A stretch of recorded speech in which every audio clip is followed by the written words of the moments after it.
and thank you for listening to a live recording of the History of World War II podcast, episode 185, The Pacific Theater, MacArthur's Retreat.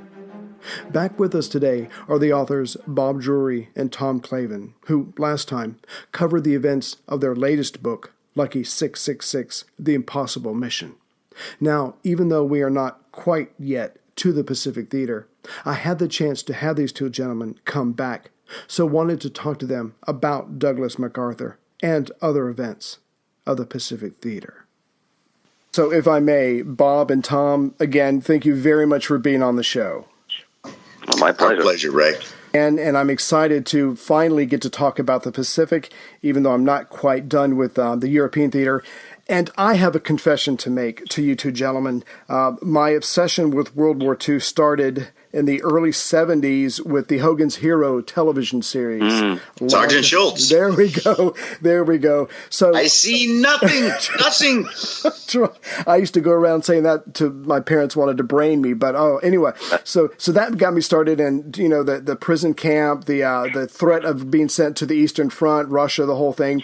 It took me a while to get to the Pacific Theater, and when I did, of course you come across MacArthur. And I have to confess this to you. His confidence, his arrogance, his imperiousness, I'm not even sure what word to use.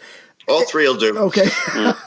It turned me off to him. And so I think I left him alone for a couple of years, and I didn't go back until later with William Manchester's book.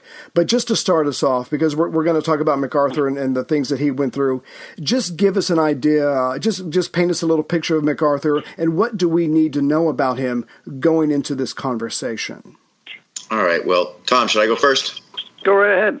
All right. Here's the background of what we'll be talking about tonight. March 2/17 marks the 75th anniversary of what could well be the lowest point of World War II. Mm-hmm. Now, we've had in December of 1941, we've had Pearl Harbor, we've had the attack on the Philippines, we've had the Dutch East Indies falling, we've had the fall of Fortress Singapore, and finally, in March of 1941, MacArthur is forced to retreat from 42. His holdout in Corregidor. March of 42. March of 42. He is forced to retreat from his last holdout in the Philippines, and that is the island of Corregidor, Manila Bay. It was the nadir for the United States in World War II. Now, there were lots more bad things to happen, but at this point, the world was upside down. The Japanese looked like they were just going to sweep across the entire Pacific. Australia was next. The west coast of the United States very well could have been next in the eyes of the defenders, the Allies. And at the center of this is a man so complex throughout his career. I mean, he had been nominated for a Medal of Honor in World War I. He'd been the Army Chief of Staff. He had broken the bonus marchers. In fact, President Roosevelt, before the election, his first election, said he very much feared, if he was not elected, that there might be a revolution in the United States. On the left, it would come from Huey Long, and on the right, it would come from Douglas MacArthur. Wow. So let's jump ahead. 1937, after being the Army Chief of Staff, MacArthur retires, and he's named the Philippines military advisor.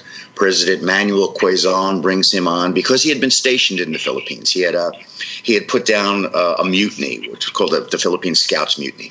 He was very familiar with the territory. He lived in a penthouse suite in Manila's swankiest hotel. And what a lot of people don't know is that for 20 years, the United States, the Navy in particular, had been preparing for a Japanese attack of some sort. And they were certain it was going to come in the Philippines. The Japanese were going to try to lure the American Pacific Fleet into Manila Bay, and that's where the attack was going to come.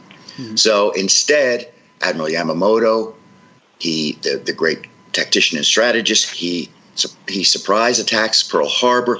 The very next day, even though we were prepared in the Philippines, MacArthur had been recalled to active duty He was now the commander of all United States forces in the Far East. He knew this was coming.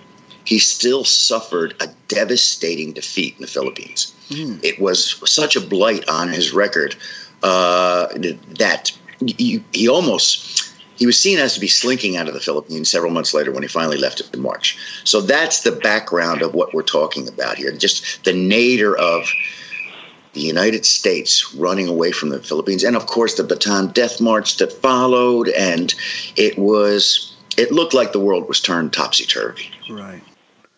Tom, would you like to add anything? Just to elaborate just very slightly on something Bob said. MacArthur, when he was called back to active duty, was 61 years old. He was making money as an employee of the Philippine government. He'd become a father at the age of 57. His son was only 4 years old. And the outbreak of the war was really inconvenient for him. You know, he had a pretty good future mapped out for himself there and was making a lot of money.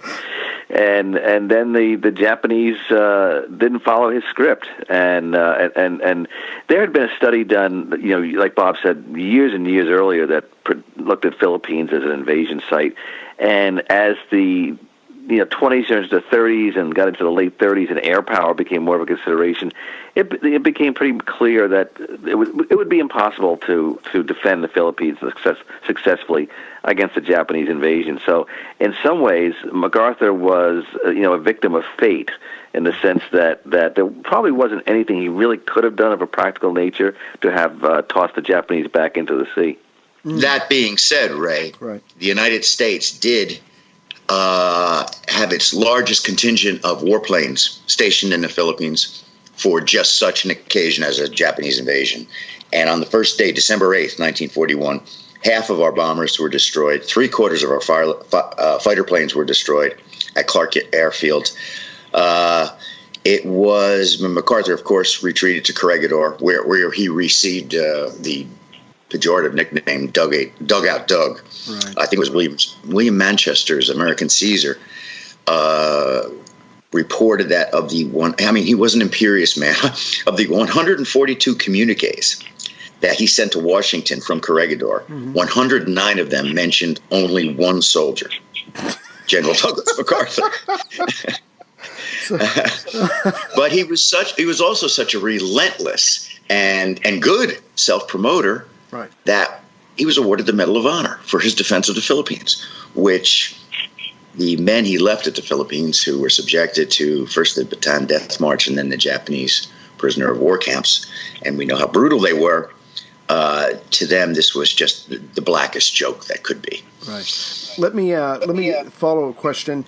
So, to be blunt, whose fault was it, if fault can be put on one or whatever people, that we lost so many airplanes, I'm assuming on the ground, when the Japanese came in? I mean, I think you said earlier that we were expecting an attack on Philippines, but not on Pearl Harbor, but they were able to do significant damage to both, within a very short time of each other. Are there scouts, or are there any kind of lookouts or radar or anything like that? How were they able to, Japanese, as far as the Philippines go, able to get I'll let Tom follow up on his point he made before about fate being so important in this. But I just want to say one thing. Bad weather. They were all right. They had word Pearl Harbor was being attacked. MacArthur, you have to be on the defensive. You are next. He knew they were coming, so he did the right thing. He got all his planes in the air. He didn't even have time to arm them. He just got them in the air. Wow. So they were not subject to being wiped out on the ground. But bad weather held back the Japanese bomber fleet, and these planes were running out of gas. So they landed again. And instead of having them refueled with aviation fuel immediately and sent back into the air, MacArthur, I know this sounds like a bad comedy, but MacArthur ordered that the air crews could take a lunch break. And after lunch break, they get the planes back up in the air. And it was during this lunch break that the Japanese planes appeared overhead and just wiped out our air fleet. Wow. And I think another reason is that, which is one of the important threads in our book, Lucky 666, is that the Pacific Theater was, I'm not going to say ignored by the U.S. government and by extension the Allies, but it was a second, third, it was a fourth fiddle to what was going on in Europe. So the MacArthur was really given. I mean, he only came back to active duty in July 1941. Obviously, Pearl Harbor was only 5 months later. He didn't have a lot of time to prepare, and the resources were minimal at best that were being devoted to what was going on in the Southwest Pacific. So, and then you had, the Japanese, who were, at the apex of their power, air power, sea power.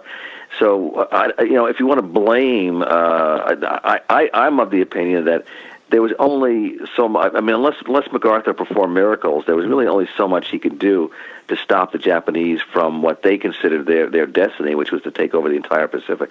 I'll agree with that, Tom, with the caveat that the man's imperiousness did not help him. I mean, this is a man who insisted that his wife, Mary, address him as General. I'm going to try that after this interview. Yeah. No wonder he didn't become a father until he was 57. She was probably yelling, "Oh, Colonel!" Yeah. But to Tom's point, he's absolutely right about the supplies that were destined for the Southwest Pacific Theater. It was maybe 10 to 15% of all Allied supplies. The rest, the 85%, were going to Europe. In fact, the dictum to all Southwest Pacific commanders, Admiral Nimitz in the Central Pacific and General MacArthur in the Southwest Pacific, was basically hold Hawaii, support Australia, and harass the Japanese wherever you can. Wait till we win the war in Europe, and then we'll turn upon the Japanese Empire. And that of course added to MacArthur's woes. But it must be said that the man, he was an old infantryman, and he had no use. MacArthur was, and he had no use. Well, he didn't have no use. But he had a little use. He didn't see how air power and especially sea power were going to win this war. His feuds with the Navy were legendary, and they all started because the line that was drawn down the 106th meridian, and Admiral Nimitz was given control to the east of that line, and General MacArthur was given control to the west of that line, which included New Guinea, Australia, New Zealand, the Philippines. And MacArthur pictured himself as the Pacific Ike. He was the Eastern Ike. He wanted control all of his own. But the Navy, as I said before, which had been preparing for this war for 20 years, was not about to allow was it Halsey who called him a megalomaniac with a corncob pipe? I mean, the Navy was not about to allow their ships to be under the command of this man. I mean, at one point, he wanted to abolish the Marine Corps, and because of the 25,000 American soldiers in Australia, that we got to Australia within a year after Pearl Harbor, the vast majority, 60, 70, 75% were airmen. And so MacArthur did not have an infantry corps, so to speak. He had some Australian units. He had some American units, but he wanted to abolish the Marine Corps and bring them into the Army under his command and invade New Britain. And as you can well imagine, first of all, it was a fairly harebrained scheme. And second of all, to this day, I know Marines who do not forgive him for that. Wow. So I'm sorry, Tom, did you have a follow-up? Just a quick question, Bob. Refresh my memory. Didn't MacArthur have something to do with the court-martial of Billy Mitchell? Yes. As some of your followers, Ray, will remember, Billy Mitchell was this visionary who could see years in advance the impact that air power was going to have, and then of course they court-martialed him. Some people have seen the film with Gary Cooper, and I believe MacArthur was either part of the prosecution or part of the He was part of the prosecution. He voted to court-martial him. Billy Mitchell was basically drummed out of the U.S. Army Air Force, and that's one of the reasons when MacArthur finally made it to Australia from Corregidor. And there was a general named George Brett, in charge. Or was it George Brett, Tom? Yeah, Brett was the name of the guy. But he was in charge of the U.S. Army Air Force. There was no Air Force at the time. We'll get this straight right. There was no separate service of an Air Force. It was the U.S. Army Air Force. The Marines had planes. The Navy had planes. And the U.S. Army General Brett, in charge of the U.S. Army Air Force, not only did he feel that he should be in charge of Australia, and here's MacArthur usurping his power, but Brett was also a very good friend of Billy Mitchell. Oh. He never forgave MacArthur for voting to court-martial him. Mm-hmm. And so once MacArthur arrived before he went to Brisbane, he arrived in Melbourne. And when he arrived in Melbourne with pomp and circumstances, he got off the train with his Philippine guards, snappily dressed, and he just started ordering around Brett to the point where it wasn't long before Brett and MacArthur and their staffs were not even talking to each other. There was no official communications. And when Brett wanted a meeting with MacArthur, he couldn't get one. And this played not well in Washington. And George Marshall, at one point said, "We have to do something about this." And he approached Jimmy Doolittle, and he said, "We need a new U.S. Army Air Force commander under MacArthur." And Doolittle, who by this time was already famous, had made his raid on Tokyo in April of 1942. Mm-hmm. He wanted nothing to do with working under MacArthur. And frankly, even though MacArthur in his official memos was, I forget the exact word, saddened that General Doolittle had instead chosen to be transferred to Europe, MacArthur wanted nothing to do with Jimmy Doolittle. He didn't want anybody who was going to overpower his public persona. And MacArthur liked his press. Right. He liked his press conferences, and Jimmy Doolittle would have just put him in the background. Right. So this is all kind of a lead into the Bulldog, General Kenny, who is one of our favorite characters in Lucky 666. Tom, tell us why.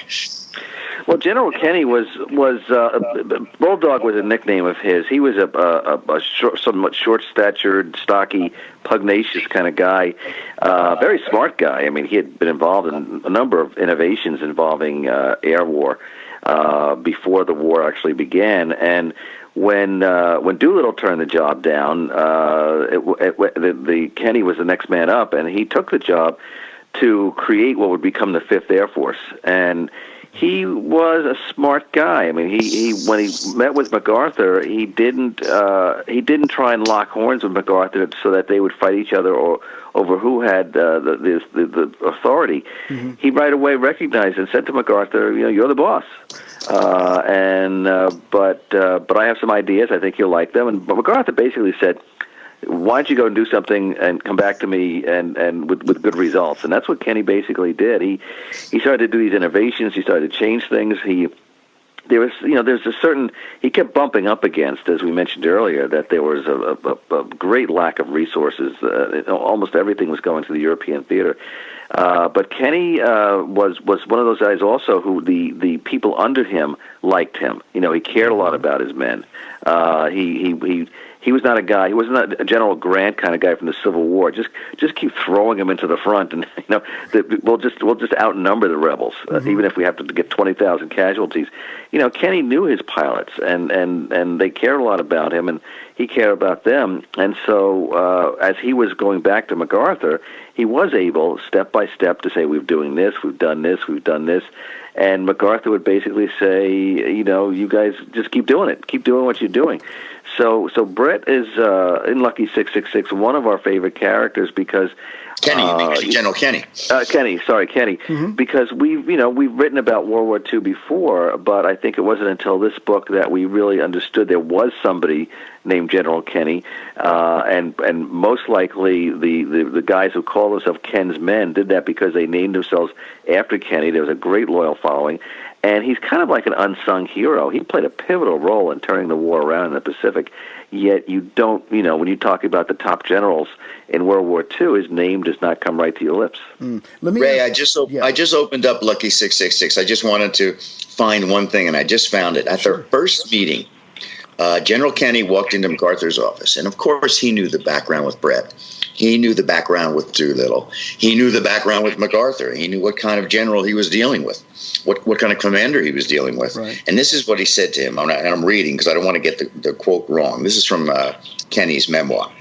He told MacArthur, "I didn't ask to come out here. You asked for me. My gang is always loyal to me, and through me, they will be loyal to you. You be loyal to me and my gang and make this 50-50, or I'll be calling you from San Francisco and telling you that I quit. and as we write in Lucky 666, at this, MacArthur rises from his big oak desk and, his famous downturned mouth, and he walks around the desk. Kenny's thinking, I guess I'm out of here. And finally, the patrician mask breaks, and MacArthur smiles. He never smiled. He grinned, and as Kenny wrote, he grinned and put a hand on my shoulder and said, I think we're going to get along all right. So Kenny had he had instinctively played to MacArthur's massive ego in order to thaw what the frosty shell that this man was. And as Tom said, Kenny's innovations were legion, and of course, MacArthur was getting credit for him. Right. So why wouldn't he like this guy? Why wouldn't? In fact, Kenny even loosened up MacArthur. MacArthur started calling Kenny's kids Buccaneers. Mm-hmm. And Kenny would get him on the phone at 3 a.m. saying, the 6 destroyers escorting a convoy down the slot. We've already sank 2. Sorry to call you at 3 a.m. MacArthur said, you and your Buccaneers can call me at any time in the morning with that kind of news. An hour later, he called him back. We got a 3rd. An hour later, he called him back. We got a 4th. It got to the point where, once again, as I mentioned before, MacArthur loved his press conferences. And at one of them, a reporter asked him, so who are we bombing today? Where are we bombing today? And MacArthur's reply was, why don't you ask General Kenny? And the reporter was a bit stunned, saying, sir, are you telling me you don't know where we're bombing today? And he said, yeah, I know where we're bombing today. We're bombing where there's Japs, because General Kenny's in charge. Let me ask a couple follow-up questions, and then I just want to visit Corregidor just for a moment before we go on.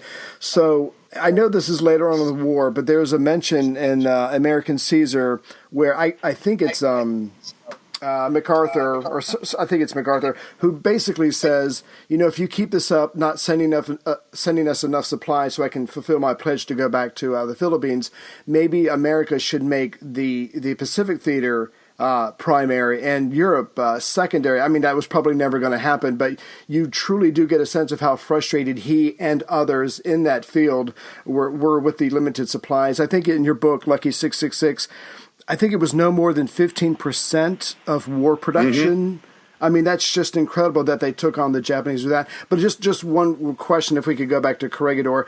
You mentioned MacArthur's patrician features, his patrician, his countenance.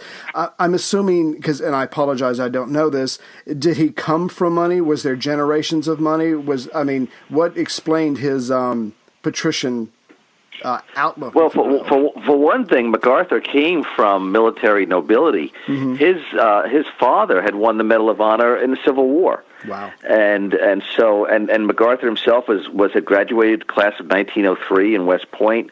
And with that kind of pedigree, to have a heroic father, and MacArthur rose rather quickly through the ranks and had a number of prestige jobs, including fighting in World War I. But Bob had mentioned before about other jobs that he had that were prestige jobs in the military. Chief of Staff of the Army, and he was in charge of the Olympics at Amsterdam, and and so when he retired, he was really at the top of his game, and he retired because there was no war at the time, and he had an opportunity to make a lot of money in the Philippines. But his there was no reason for him to think less of himself. He was, and back home in the United States, he was a very well-known figure.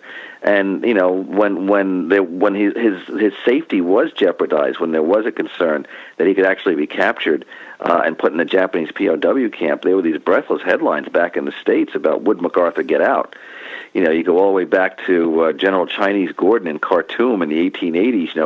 Will General Gordon get out? Will he make his way safely out of there? Well, this was a similar situation. Would MacArthur be sacrificed to the Japanese as a symbol of he was seen as a symbol of American resistance? But here's another kind of offbeat, funny, maybe funny is the wrong word, anecdote. When he finally got a PT boat, snuck him out of Corregidor in the middle of the night, and he got to a larger island with an airfield, and General Brett sent a B-17 to pick him up. Mm-hmm. And MacArthur looked at the plane and he said, I'm not flying in that rickety B-17. He immediately wired General Brett and General Marshall in Washington, demanding that Brett send his 3 best bombers to pick him and his retinue up. Oh, God. And there's kind of a coda to this story. The pilot who was flying that original rickety B-17 to go get MacArthur, Harl Pierce, months later won the Congressional Medal of Honor for his actions over rebel. Yeah. So it looks yeah, right.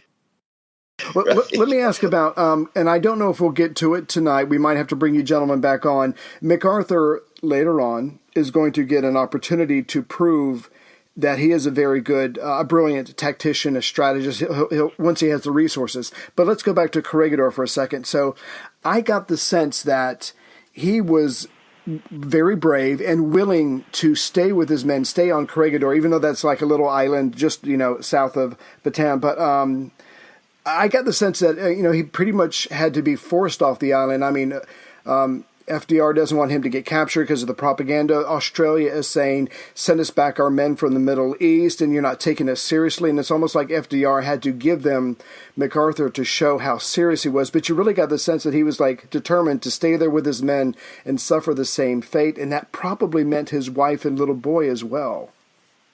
Yeah, I mean, there's he was asked about that by a reporter at the time of this crisis that. What about your 4-year-old son? And and his reply was, he's a soldier's son. Wow. Like the 4-year-old has to share the risk because that's what you do.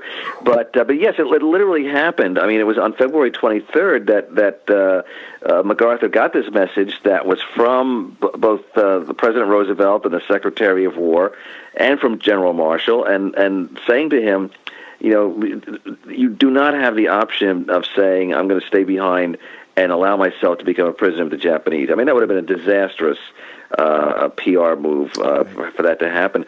So MacArthur was ordered to get out of there. It wasn't like he gave in. Like he caved in and said, you know what, I'm getting out of here. I'm not going to be a POW for the next unlimited amount of years. He was ordered to get out of there any way he could. Unfortunately, the men he left behind did not see it that way. Right. And that, as I mentioned before, that's where he got the appellation Dugout Doug, because he never came out of the dugout.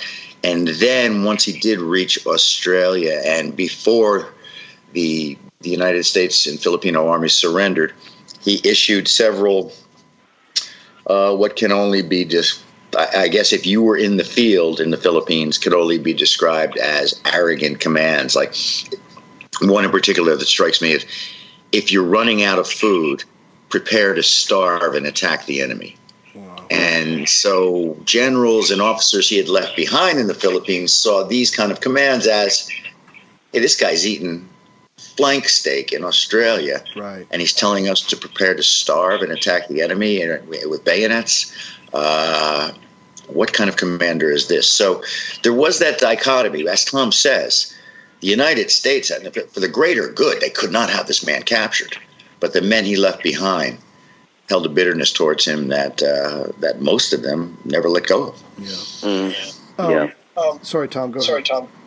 No, go ahead. And this is the one thing that I would really love your opinion on. I'm sitting there reading American Caesar, and I'm reading the messages that are coming to MacArthur when he's on Corregidor and after that. I mean, to me, they pretty much gave him the impression that help was on the way. When he got to Australia, he expected to see boats and planes and tanks and troops. I mean, to me, they really did lead him on to thinking that he was going to be able to turn around and go back to the Philippines pretty quickly. And so, of course, he's giving all these statements, I will be back.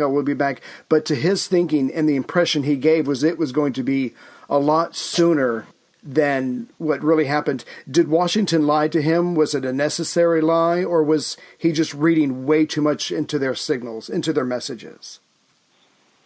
I think he was reading way too much. In fact, I know it was because he was under the impression that, as I said, he was going to be the Eastern Ike, and that Nimitz's entire Pacific Fleet was going to be under his command. Mm-hmm. And once he got to Australia and found out that the Joint Chiefs had split the command between Nimitz to the east and him to the west. And at some point, I think Nimitz did promise him a small flotilla. They called it MacArthur's Navy, but it never really showed up. In fact, they were afraid. Halsey, Nimitz, the admirals, they were afraid to send their ships to Australia for repair because they were afraid MacArthur would seize them and keep them for his own. I think he would have. I think you're right. I think he would have absolutely, he would have done that. Oh my God! But I think also too they wanted to not deceive him, but they didn't want to let MacArthur know probably the extent of how bad the situation was. I mean, because there could have been a concern that if MacArthur was really informed candidly how bleak the situation was, he might have said, geez, I might as well get captured, because there's nothing really much to go back to. Or he might have gotten out of there, and then there was always the possibility he could just resign. Say, listen, I've done my bit. I'm about to turn 62 years old. I've got a son to raise, and I'm out of here. Let somebody else, preside over what's probably going to be a disaster. So I don't think the top military brass wanted to be completely honest with MacArthur. Yeah, it was only at the summit in was it 1942? No, what was the Stalin? What year, Tom? What year was the Stalin Roosevelt Churchill summit? Well, there was the one at Yalta, which I think that's what I'm talking. Yeah, probably February 43. Oh, no, the earlier one. There was one before then. The earlier one. But they met in what was then Persia. Was it Tehran? Yeah, Tehran. I think it was 43. Yeah, and it was at Tehran where George Marshall dropped a hint to both Stalin and Churchill, but Churchill in particular, because Churchill had been the one really pushing Roosevelt. Europe first, Europe first, Europe first. Then we'll turn our attention to the Japanese Empire. But by that point, there had been so many pleas from the Southwest Pacific, from Kenny, from MacArthur. We're using flattened bean cans to patch up bullet holes. We're using Australian Kotexes as air filters in our bombers. We're using the sixpence coin made a perfect magneto to start. I mean, they were literally sending these planes up with Rube Goldberg like fixes, repairs. And finally, it was General Marshall. Yes, it was General Marshall. And he finally put the word to Churchill, listen, if we don't start diverting some more of our supplies and provisions and grounds crews and equipment to the Southwest Pacific, we might just consider pulling out of Europe altogether and defending the west coast of the United States. Wow. And that got Churchill's antenna up. And so they made a deal where another 10%, so it went from 15% to 25% of all American armaments, ground crews, would go to the Southwest Pacific. But there was almost a hitch to that, too, because the Southwest Pacific also included India, where the British were still holding out. So a lot of that went to India. So it didn't really help Kenny and MacArthur all that much, but it was a nice kind of public relations break. Staggering. Tom, let me ask you, so the men that MacArthur leaves behind, they're obviously resisting as best they can in the Philippines. Does the fact that they hang on a little longer, does that help slow down Japanese forces going even further south? Did they make a difference? Because you got to think of the wider war as well.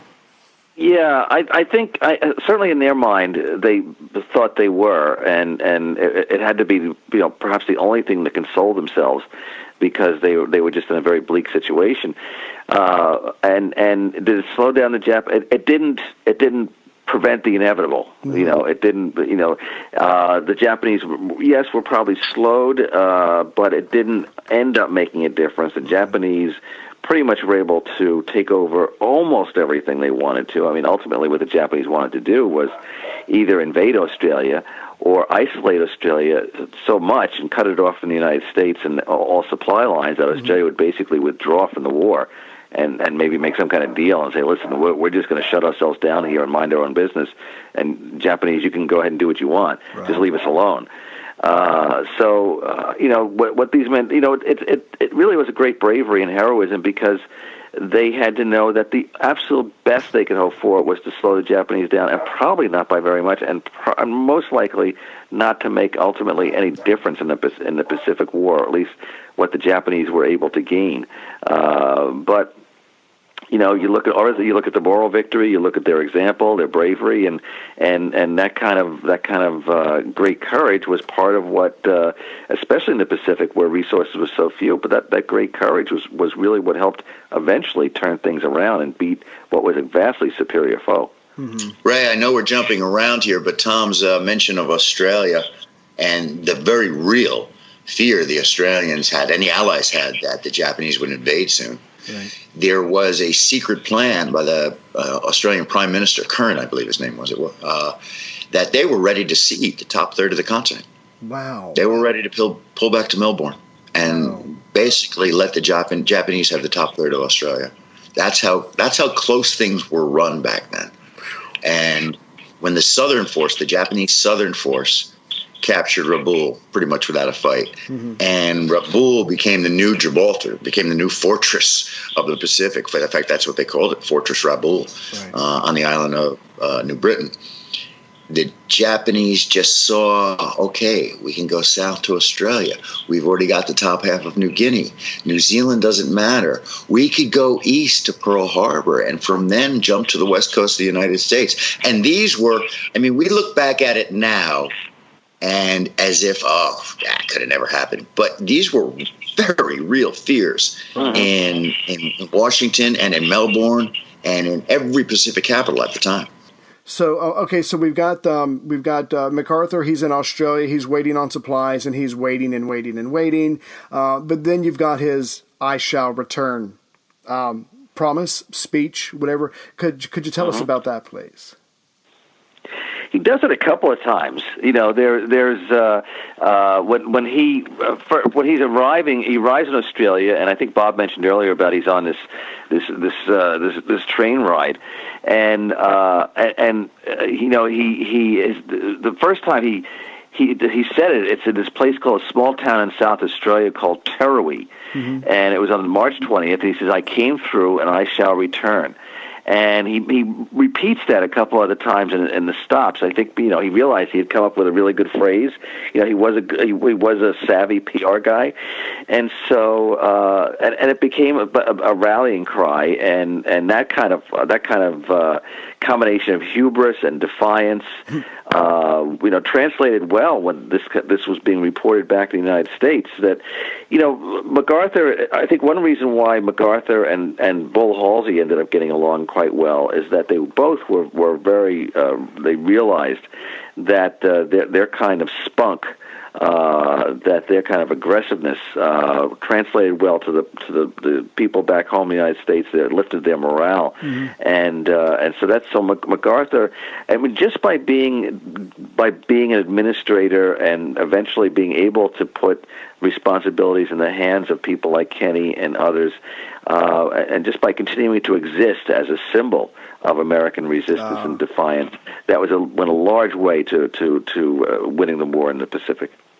There's not a few newspapermen and magazine writers made the analogy, as Tom mentioned before. Kenny was 5'4". He had this big, thick kind of hangdog lower lip. That's where he got the nickname the Bulldog. And when he and MacArthur would walk together, MacArthur was a very tall man, patrician, straight, his shoulders back, and they looked like Jimmy Cagney and Arthur Murray. But they, as a team, they worked. They worked like MacArthur and Doolittle would not have worked. Right. They worked like MacArthur and Brett did not work. They knew, they both chafed at being in a backwater, so to speak. They weren't. The Eighth Army in Europe was always the mighty Eighth, And Kenny dubbed the Eighth Army, the Eighth Air Force. I'm sorry, the Eighth Air Force in Europe was always known in every newspaper report. It was the Mighty Eighth, right. And so Kenny dubbed his Fifth Air Force, U.S. Army Air Force, the Forgotten Fifth, and he felt that he got the dregs that didn't go to England, but he shaped these men, and MacArthur gave him, to MacArthur's credit, he gave him a free enough hand that the hold the line, basically, hold Hawaii, protect Australia, it worked. And though these two men were offensive terriers to start with, right. And they went after the Japanese whenever they could, whether it was on their air bases in northern New Guinea, whether it was bombing Rabaul itself, whether it was going after Japanese shipping coming down the Sla towards Guadalcanal, whether it was the Battle of the Coral Sea. When there was a place to go on the offensive, they went on the offensive within the overall scheme of their orders to keep the Japanese Empire in abeyance until the United States can devote its full attention to it. Okay. So however you would like to do this, so give us an idea between the Fortress Rabaul, the Slot to the Guadalcanal. Give us an idea of the story of America beginning to get off the mat once again, and like you were saying, go on the offensive against the Japanese as best they could. So basically, when is MacArthur able to, I guess, have enough supplies or to start to take the fight to them so he can even think about getting back to the Philippines one day? Well, it's interesting that way you put it. Have enough supplies. I don't know that he ever did, or if he did, it was late. It was later in the war. We're probably talking about maybe 43 into 44.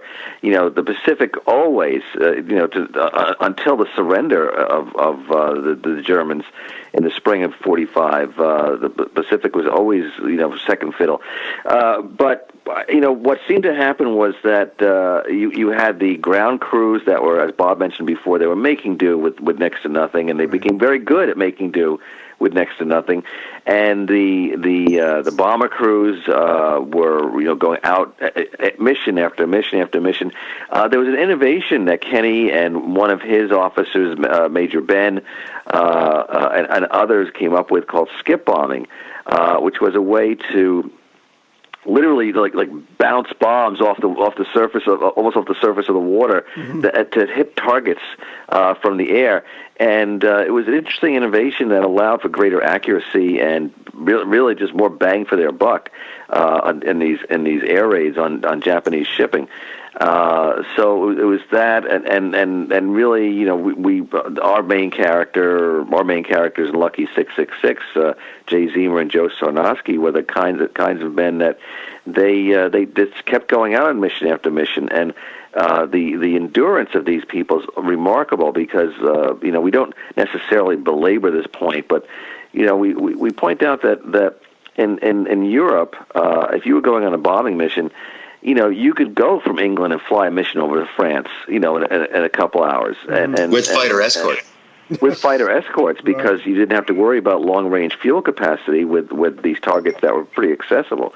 But when you were taking off on a bombing mission in the Pacific and you were going to bomb something that was 400, 500, even 600 miles away, there was no fighter escort because they didn't have the fuel capacity, and these guys would be on these missions that lasted 12 hours or more in these cramped B-17 planes, and the endurance was just so remarkable. But that's what it took. They had to, in a lot of ways, they just out-endured the Japanese until the Japanese started to lose more. Another thing too that we mentioned in the book is that the Japanese could less afford their losses than the Americans could. And I guess what I mean by that is when the Japanese lost an aircraft carrier, they didn't have the manufacturing capacity that they could replace it, or at least replace it in the near future. But the American manufacturing power was just so much greater. And as an example, in the Battle of the Coral Sea, I think it is, we lost the USS Lexington, an aircraft carrier, and by 1944 there was another USS Lexington in the Pacific. The ghost ship, they called it, because the Japanese said, "Hey, wait a minute, we sank this ship. What's it doing out here Yeah. sailing?" What's going on? And it was back. It was the Lazarus of aircraft carriers. It came back to life. So that's the combination of things that started to turn the tide, and just but one of the most things I enjoyed most about working on Lucky 666 was to explore those first the January, February, March, April, May period of 1942. We're now in that 75th anniversary period, in which America was really, and the Allies were really on the mat, and the ref was counting to 10. Right. And the fact that they got off the mat is just such a remarkable story. I'll tell you what, Ray, in a bit of a specific answer to your question, we started off this conversation with perhaps MacArthur's retreat from the Philippines, from Corregidor, being the nadir of World War II. In May of 1942, now it did not turn the tide of the war, but the Battle of the Coral Sea, when we were victorious even though we lost more ships than the Japanese, but we were seen to be victorious because for morale reasons in the Battle of the Coral Sea. I think that might have been the first tentative step off the canvas, as you put it. I mean, it was to be followed by Midway and other victories, and there was a long way to go. But I think on the other side of the planet, at about the same time as the Battle of the Coral Sea, Winston Churchill had called victories in North Africa, "This might not be the beginning of the end, but this might be the end of the beginning." I believe the Coral Sea might fall into that category also. Yeah, from what I got from your book, Lucky 666, when I was reading about the Battle of the Coral Sea, it was like America almost acknowledged and gave itself credit for standing up to the Japanese and fighting them toe-to-toe. Like you said, we lost more ships, but we hung in there and we fought. And I think it was almost like a signal to ourselves, hey, we can fight these guys and we can give it to them as much as we take. And the one thing that I know that's true in Germany, and I'm just assuming it was true in the Pacific, was when you have a bunch of Americans come and they're, whether they're infantry or pilots or mechanics or whatever, you're getting a pretty good cross section of people who have a lot of different skills based on whatever they were doing before they were drafted or joined up or whatever. So I just imagine these guys just flying on a wing and a prayer, but they've got this collective knowledge of very weird and odd skills that makes that kind of thing possible. Well, that goes back to the innovations we talked about, hammering out the bean cans to plug the bullet holes, or using sanitary napkins as air filters. As a footnote to the Battle of the Coral Sea, it was the first naval battle in the history of mankind where ships did not fire upon each other. That's staggering. I mean, the Navy can't imagine that. Go ahead. I'm sorry, Tom. No, I was just going to say it was the ships never really caught sight of each other. There were no broadsides as they raked at each other's decks or anything like that, or even the long range guns engaged each other, which had been the case previously in naval warfare. This was strictly they never caught sight of each other, and the battle, this naval quote battle, was fought with planes. Yeah. So we're getting close to an hour. Let me just ask you this. So you've got the Americans starting to get a little bit more supplies. We're trying to get on the offensive here. You've got this two-pronged offensive. You've got, I guess, MacArthur in the west. You've got Nimitz in the east. Just give us an idea of what the overall strategy was as far as trying to push the Japanese back to the home island. All right, let's. Tom will probably want to end it, but I'm thinking. Your question is very well posed because there was a two-pronged approach. And as MacArthur and Kenny got their 5th Air Force up off the ground in Australia and finally established in Port Moresby, New Guinea, MacArthur saw Port Moresby as the springboard for sweeping up through Western and Northern New Guinea. At the same point, further to the east, by August of 1942, Halsey's Marines had taken Guadalcanal, and they were working their way up the island chain to Bougainville, which was the island just south of New Britain, which housed Fortress Rabaul. And so you're almost looking at a pincer movement. And with the two of them, despite all the differences, working in concert, this is what, if not for the average Joe reading the newspaper back home, this, in the halls of the War Department in Washington, this is what gave the United States hope. I mean, we were still fighting. It was still a European first strategy. Right. Germany first, then the Pacific.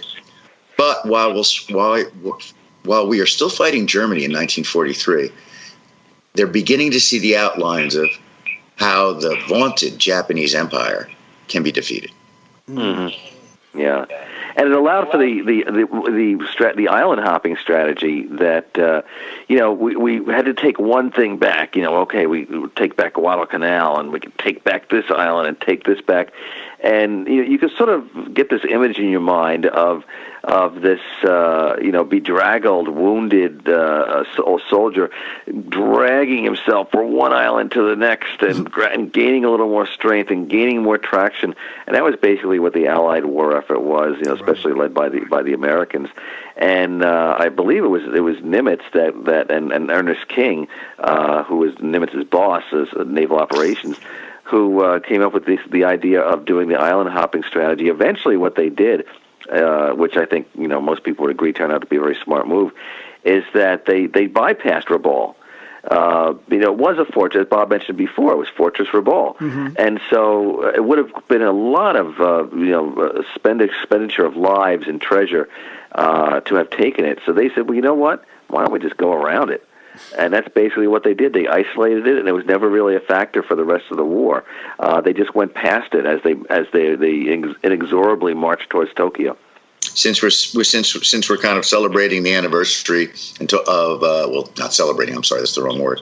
We're talking about the anniversary of the retreat from the Philippines and Corregidor and MacArthur. I think a nice place to end this was what Tom just said.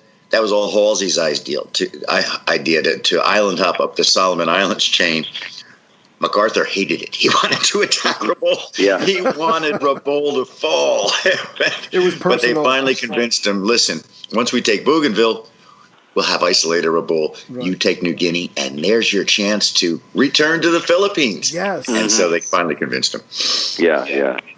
So just give us a little bit, because it's almost an hour. I appreciate your time, gentlemen. Just give us a little bit more on MacArthur's return, and then I just have just a general follow-up question, and I think we'll have a good place to stop it. Sounds good. Okay. Go ahead, Tom. Well, when MacArthur returned, again, we're talking about the public relations value. Yes, strategically, it was important that the American forces and the Allied forces retook the Philippines. It was extremely important. I mean, one of the things that did to Japan is it cut off a big part of their supplies. They got raw materials from the Philippines. Philippines were a very important part of the Japanese war effort. And when they lost the Philippines. From a war point of view, that was a huge blow, no doubt about it. Yeah. But the PR value was enormous. I mean, there are stories about how many times, or if the entire photo was staged of MacArthur wading through the surf, to walk up on the beach. But you can take a photo like that, very, very powerful image, and go send it back to the United States. And what better representation that we are indeed winning the war. That MacArthur did actually return, and there's a photo of him literally, walking up the beach in triumph, and fulfilling his promise from a couple of years earlier. So it was an enormous morale booster back in the United States. I'll add one thing to that, Ray.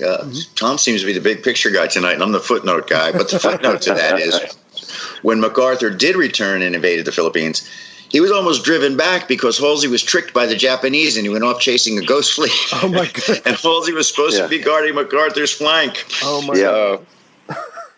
He might have to return a second time. So I'm assuming, I think I read somewhere, and please correct me, the leader of the Philippines, was he in the United States? Or he was Manuel Quezon. Yeah. Manuel Quezon was his name, and no. He evacuated almost the same time. MacArthur went to Corregidor. Manuel Quezon was not too proud to accept a flight out of Manila in a rickety B-17. So he was evacuated out of Manila before MacArthur left Corregidor to Australia. Okay. So after reading your book and taking your advice and looking at American Caesar, I certainly do have a lot more respect for MacArthur and the way he's able to push north and the harassing that they did with the planes with Kenny. You really do come to appreciate his ability as a leader, as a tactician, that kind of stuff. So I thank you for turning me around on him, because I didn't like him for the longest time because he was so obnoxious. Let me just end this with one open-ended, obnoxious American question. So if it leaves a bad taste in your mouth, I apologize. So you've made reference to this already. Whereas the United States loses a carrier, the Lexington, they're able to build one relatively quickly. You know, obviously in the same war, the Japanese probably couldn't have done that. I mean, just being an arrogant American for a second, what chance did Japan truly have? I mean, unless you literally, from what I can tell, knock America out of the war or get a treaty, or you somehow are able to halt their ability to produce war goods, how do they see this ending up or playing out? I mean, were they hoping to just inflict damage and set up a line of defenses, and it would be so expensive for America to come back that we would just stop? And I'm trying to get a sense of their larger picture. Very succinctly, Ray, Admiral Yamamoto himself warned the emperor that if we don't knock America out of the war in 18 months, we're going to lose this war. Wow. And their whole strategy was predicated on catching the American aircraft carriers at Pearl Harbor. And once they did not catch the American aircraft carriers at Pearl Harbor, they were done. Wow. Yeah. I mean, we used it for the boxing analogy already. I mean, America was like Rocky Balboa. Yeah. And if you allowed this guy to get up off the canvas, he was going to just wear you down and eventually win the fight. And that's exactly what Bob said. Yamamoto is a very smart man, and when Japan did not deliver that knockout blow, he had some deep reservations about Japan being able to ultimately prevail, and he didn't live. He was killed in 1943.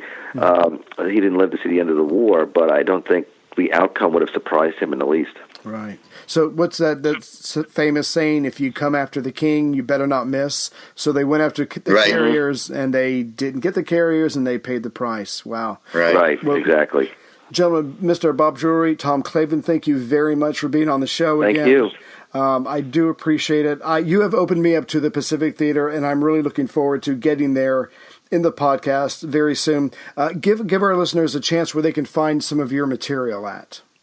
Oh, Lucky 666 is our latest. And, people ask us that all the time, Ray. And I'm always like, do I favor Barnes & Noble? Do I favor Amazon? Of course, I always favor my local bookstore. But I'm pretty much at the point. I got a kid in college, so buy it anywhere you can. Right. Please help this man out. Yeah, that's right. Yeah. It'll make a great St. Patrick's Day gift. There you go. Yes. And maybe in the future we can bring you back on to talk about your other book, Halsey's Typhoon. I think we touched on it a little bit, but I really would like to talk. That would be a lot of fun. You know what I find interesting, if you do, Ray, think about it, but come May, we could get back into that Battle of the Coral Sea. Especially now, the relevance with the drone warfare we have going on now. Right. It was unheard of for a sea battle for ships not to see each other. And but it's up to you. That's just an idea I'm throwing out there.